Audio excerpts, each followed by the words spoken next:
कौन कहले शुण अच्छा कैकेयी पुष्करणी रे पद्म फुटी थाए केते बळे फुटे कैकेयी उत्तर देला राति पाहिले सूर्य उदय हेले अच्छा सूर्य अस्त हेले ना पद्म बुझी हो जाए ना कहलो कैकेयी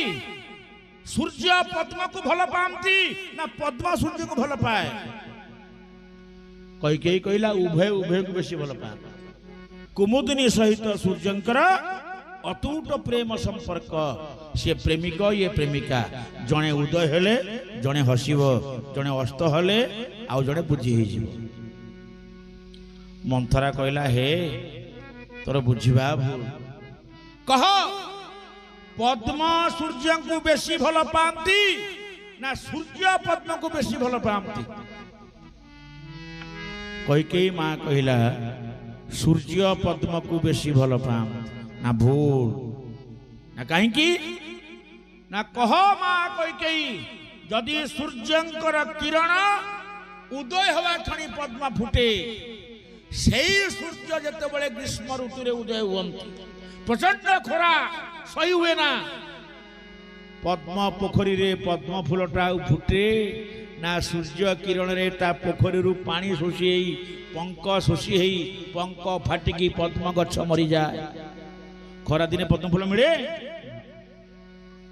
पद्म पोखरी सुखिकी पद्मटा जाली पोड़ी पाउंस हो जाए कह कैकेयी यही कौन भल पाइबा सूर्य कौन एत स्वार्थपर ग्रीष्म ऋतु प्रेमिका पद्मटा बंचिबा पई टोपाए पानी रखी दिए ना पंकटा को सुखई की फटई दिए आ पद्म वृक्ष सबंश विनाश हो जाए एटा कौन सत नुहे कैकेयी चिंता कले मंथरा तू बढ़िया उत्तर दौचु तू दासी पोइली चाकराणी है तोर एते ज्ञान हासिला कौठू बोला मुसना चाकराणी टाए तू तो राजराणी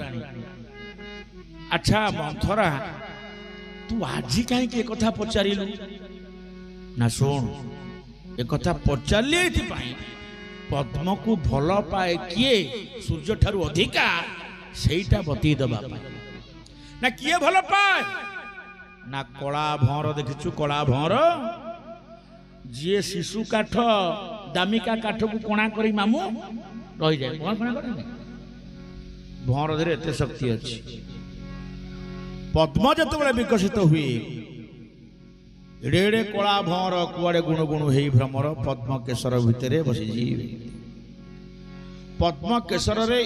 एभली बसिबे एते भल पाती पद्म को कला भंवर भंवर जानी संध्या ले पुणी पद्म बुझी हो निश्वास आउ भंवर नहीं पारे मरीज संध्या परे भंवर पद्म भितर रही जाए आउ पदा को बाहरी पारे ना कहलो कैकेयी माँ कह जेउ कला भंवर कठिन काठ को कोणा करिकी घर करी रहे बंचिबा पई कोन कोलिया पद्म पाकुड़ा को काटी दे पदा को पड़िया संता नहीं हाँ तो ना केबे देखिचु पद्म फूल को भंवर खंडिया करिबा आपण माने परीक्षा कर देखन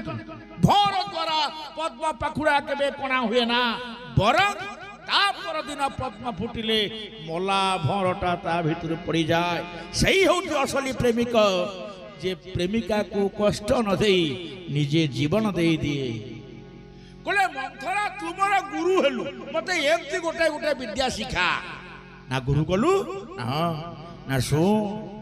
ए भंवर सूर्य पद्मर कथा तोरी पाई कहिछि ए अयोध्या होछि गोटे पद्म पुष्करणी तू कैकेयी होछु पद्म फूल राम होछंती सूर्य आउ पाटराणी पदटा राति पाइले कौशल्या मां नहीं राम राजा हेले पाटराणी की हबो राम मां हबो ना भरत मां हबो की कहले स्वत प्रभुत राजा दशरथ पाटराणी बोली कौशल्या मां को घोषणा करिवे राम सूर्य उदय हब पाटराणी पद रूपक जल भितर कैकेयी फुटुलु तू पद्म फूल खिलिखिली हसुलु जलटा राम नहीं जीव तू आ बंचबुटी आउ कह ଜଳି ପଡ଼ି ପାଉଁଶ ହେଇଯିବୁ। ତୋ ପୁଅ ଭରତ ଘୋଡ଼ା ଶାଳ ଜଗିବ, ରାମ ତାକୁ ଦୁବ ଘାସ ଆଣିବା ପାଇଁ ଜଙ୍ଗଲକୁ